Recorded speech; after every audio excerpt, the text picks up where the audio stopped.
बात है। भारत के एक छोटे से गांव में आरव नाम का एक युवक रहता था। वह बचपन से ही बहुत जिज्ञासु था। उसके मन में हमेशा एक सवाल उठता रहता था, भगवान वास्तव में होते हैं या नहीं? अगर होते हैं तो हमें दिखाई क्यों नहीं देते? गांव के लोग मंदिर जाते, पूजा करते, व्रत रखते, लेकिन आरव को यह सब सिर्फ एक परंपरा लगती थी। वह कहता, अगर भगवान हैं तो मुझे सामने आकर दिखाएं। एक दिन उसकी दादी ने उसे समझाया, बेटा, भगवान को देखने के लिए आंखों से ज्यादा दिल की जरूरत होती है। लेकिन आरव को यह बात समझ नहीं आई। सफर की शुरुआत। एक दिन आरव ने निश्चय किया कि वह भगवान को ढूंढने निकलेगा। उसने अपने माता पिता से कहा, मैं तब तक वापस नहीं आऊंगा जब तक मुझे भगवान नहीं मिल जाते। माता पिता चिंतित थे, लेकिन उसकी जिद के आगे कुछ नहीं कर सके। आरव ने एक छोटा सा झोला लिया और यात्रा पर निकल पड़ा। चलते चलते वह एक घने जंगल में पहुंच गया। वहां उसे एक साधु दिखाई दिए जो ध्यान में लीन थे। आरव ने उनसे पूछा, मुझे भगवान से मिलना है। क्या आप बता सकते हैं कि वह कहाँ मिलेंगे? साधु ने आंखें खोलीं और मुस्कुराकर बोले, भगवान हर जगह हैं, लेकिन उन्हें देखने के लिए मन को शांत करना पड़ता है।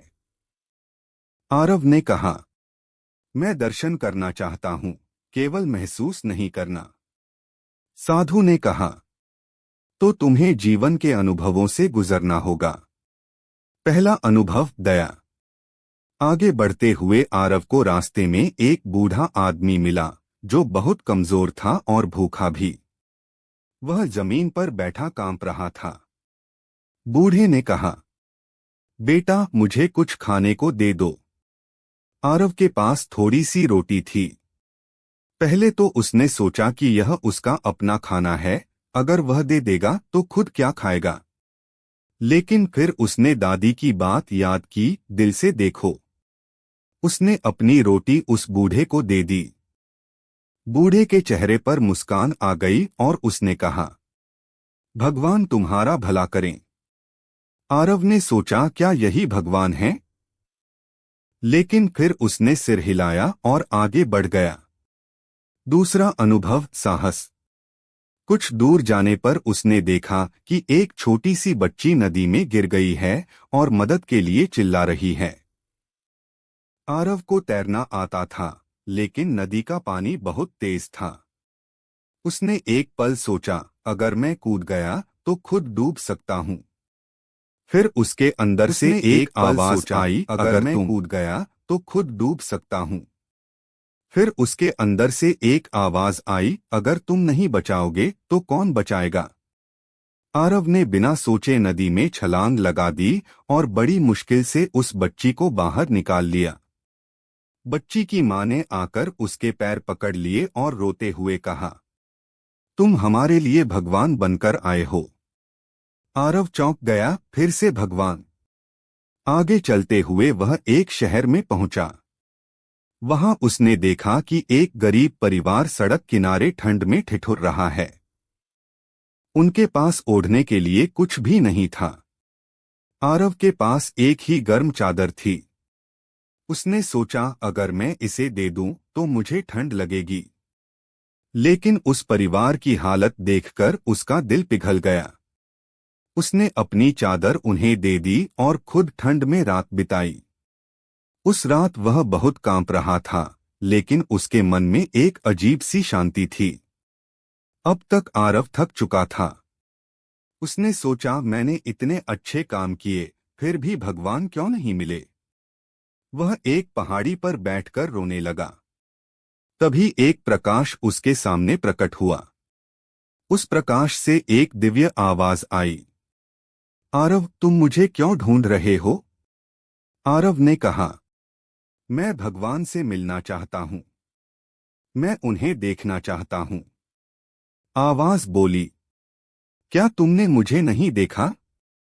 आरव हैरान था। नहीं, मैंने तो केवल एक बूढ़े को देखा, एक बच्ची को बचाया और एक गरीब परिवार की मदद की।